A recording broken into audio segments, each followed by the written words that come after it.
छत्रपति शिवाजी महाराज के देहांत के बाद औरंगजेब ने दक्कन को काबिज करने की ठान ली।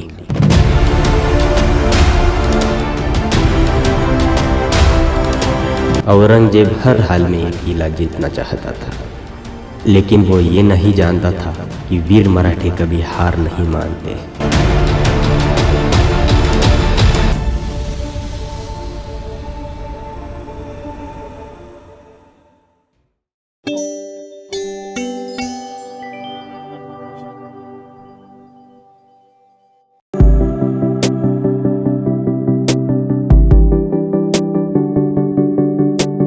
हेलो दोस्तों, मैं हूँ आकाश और फिर से एक बार स्वागत है आप सभी का सिनेमैटिक ब्लॉगर यूट्यूब चैनल पर। आज हम जा रहे हैं रामशेज फोर्ट। छत्रपति शिवाजी महाराज के ज़माने का ये एक फोर्ट है जिससे काफ़ी हिस्ट्री जुड़ी हुई है और इसकी स्टोरी अगर आप सुनोगे तो आपके भी रोंगटे खड़े हो जाएंगे। तो दोस्तों, अभी मेरी जर्नी स्टार्ट हो चुकी है और मैं बीच रास्ते पर हूँ और मेरे साथ है मेरी गर्लफ्रेंड, यानी कि मेरी बाइक। हर ब्लॉगर की गर्लफ्रेंड होती है यार बाइक।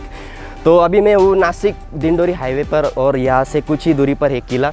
तो वहाँ जाकर मैं आपको ये किला दिखाऊंगा, पूरा एक्सप्लोर करेंगे हम किला और उसके सिनेमैटिक शॉट्स और ड्रोन शॉट्स भी दिखाऊंगा। वो डिपेंड करता है वहाँ के मौसम के ऊपर, लेकिन चैनल का नाम है सिनेमैटिक ब्लॉगर, तो सिनेमैटिक शॉट्स और ड्रोन शॉट्स तो आपको मैं दिखाऊंगा ही दिखाऊंगा। तब तक आप इस वीडियो को लाइक ज़रूर कर देना यार। और अगर आप इस चैनल पर नए हो तो मैं ऐसे ही ट्रैवल से जुड़ी इन्फॉर्मेशन या ब्लॉग्स बनाते रहता हूँ जिससे आपको काफ़ी मदद मिलेंगी। इसलिए इस चैनल को सब्सक्राइब ज़रूर कर देना और साथ ही साथ बेल आइकन को भी प्रेस कर देना ताकि फ्यूचर में मैं जो भी ब्लॉग्स अपलोड करूँ धमाकेदार, उसका नोटिफिकेशन आपको सबसे पहले मिल जाएगा। तो चलिए आप शुरू करते हैं ब्लॉग को बिना टाइम वेस्ट किए।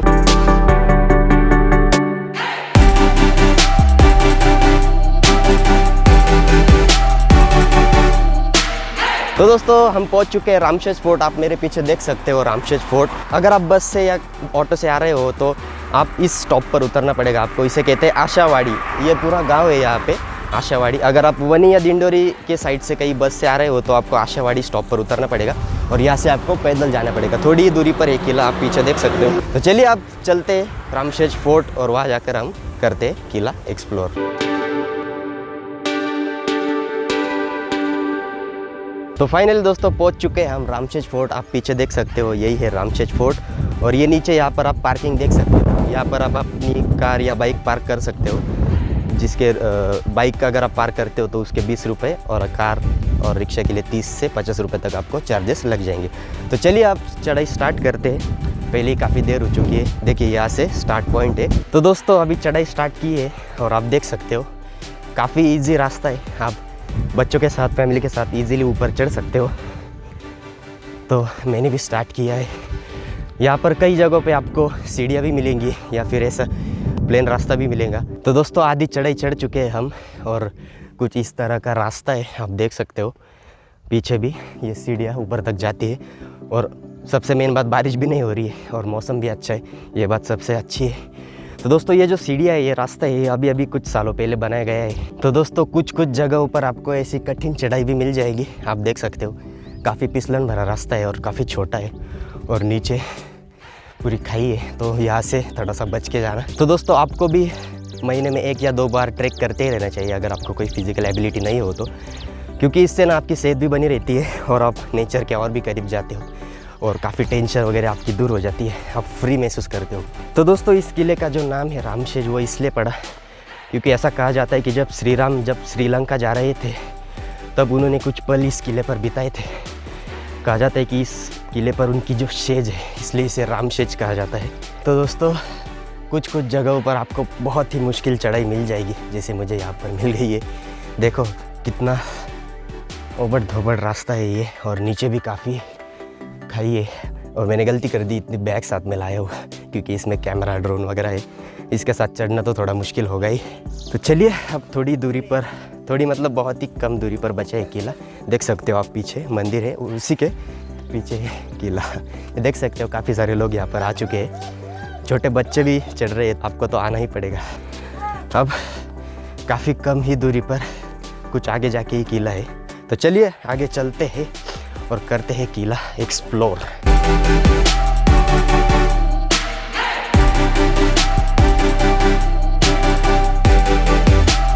तो फाइनली दोस्तों हम लोग आ चुके हैं किले के ऊपर और काफ़ी अच्छा नज़ारा है यहाँ पर, आप देख सकते हो। काफ़ी अच्छा मौसम है, बारिश भी नहीं है, इसलिए हम ड्रोन शॉट्स भी ले पाएंगे, कुछ सिनेमैटिक शॉट्स भी ले पाएंगे। और काफ़ी सारे लोग यहाँ पर आ चुके हैं क्योंकि आज वीकेंड भी है। तो देख सकते हो दोस्तों, अभी मैं इस वक्त खड़ा हूँ यहाँ पर।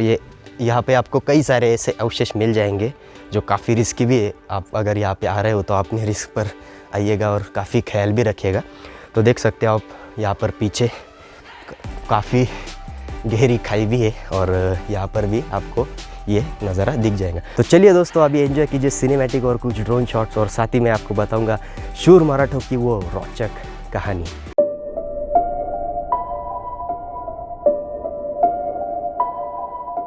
छत्रपति शिवाजी महाराज के देहांत के बाद औरंगजेब ने दक्खन को काबिज करने की ठान ली थी।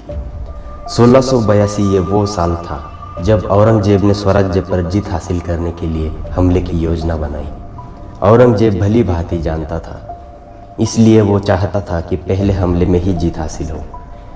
औरंगजेब ने स्वराज्य की सबसे कमज़ोर कड़ी पर वार करने की सोची, और वो कमज़ोर कड़ी थी छोटे किले, क्योंकि स्वराज्य की जान हमेशा किलों में बसती है। उन किलों में सबसे आगे नाम आया रामशेज का। बेहद छोटा, कम ऊंचाई पर बसने वाले इस किले पर सैनिकों की संख्या सिर्फ 600 और किलेदार भी बूढ़ा था। इसलिए जल्द से जल्द जीत हासिल करने के लिए रामशेज का किला सबसे अच्छा था। औरंगजेब ने अपने सबसे खूंखार सरदारों में से एक शहाबुद्दीन खान को रामशेज पर आक्रमण के लिए भेज दिया। साथ में 10,000 की सेना, हाथी, घोड़े और तोपें भी भेज दी। शहाबुद्दीन खान और औरंगजेब को लगा कि 1-2 दिन में ही किला काबिज हो जाएगा, और ऐसा लगना जायज़ भी था क्योंकि 10,000 के सैन्य और बड़े बड़े तोपों के आगे 600 मावले कहाँ तक टिक पाएंगे। पर मुगलों का ये वहम जल्द ही टूटने वाला था। साल 1682 में शहाबुद्दीन खान ने रामशेज पर हमला कर दिया। हमला करते ही उसका किला काबिज करने का वहम भी टूट गया। उसके 2 दिन 2 सालों में बदल गए, पर जीत हासिल नहीं हो पाई।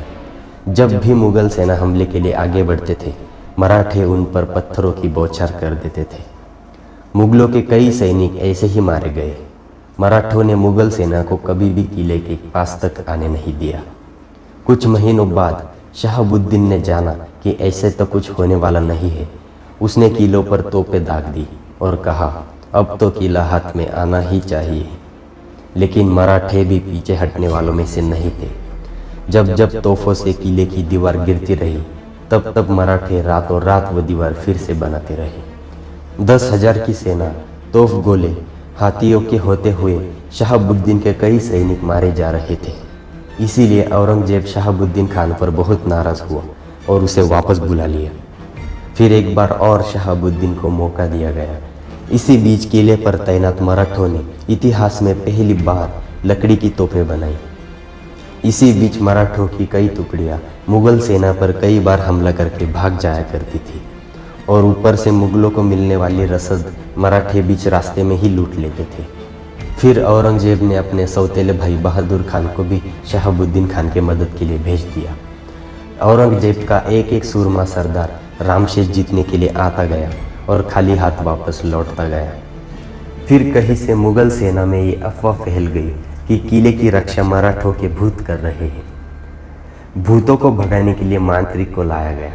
मांत्रिक ने सोने की सांप की मांग की और ये मांग भी पूरी की गई। मांत्रिक ने कहा कि इस सांप को लेकर मैं आगे चलूँगा और मुगल सेना मेरे पीछे पीछे आएगी। चढ़ाई करने के बाद जैसे ही मुगल सेना किले पर पहुँचे, मराठों ने जोर से पत्थरबाजी शुरू कर दी। मुगल सेना जैसे ऊपर आए थे वैसे ही वापस लौट गए। फिर मुगल सरदारों ने लकड़ी का दमदमा खड़ा करके उस पे से तोपें दागने की कोशिश की, लेकिन मराठों ने यह दमदमा ही जला दिया। और आखिरकार असहाय होकर औरंगजेब ने अपनी सारी सेना को पीछे हटा लिया और रामशेज काबिज करने का ख्याल ही छोड़ दिया। मराठों के सबसे कमज़ोर किलों में से एक किला भी औरंगजेब नहीं जीत पाया। इसी से स्वराज्य और छत्रपति के प्रति मराठों की निष्ठा, प्रेम और बहादुरी दिखाई देती है।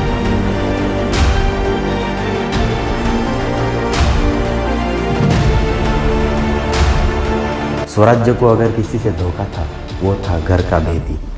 इस किलेदार के बाद जो दूसरा किलेदार आया, वो औरंगजेब के साथ मिल गया और किले पर मुगल सल्तनत का परचम लहराया।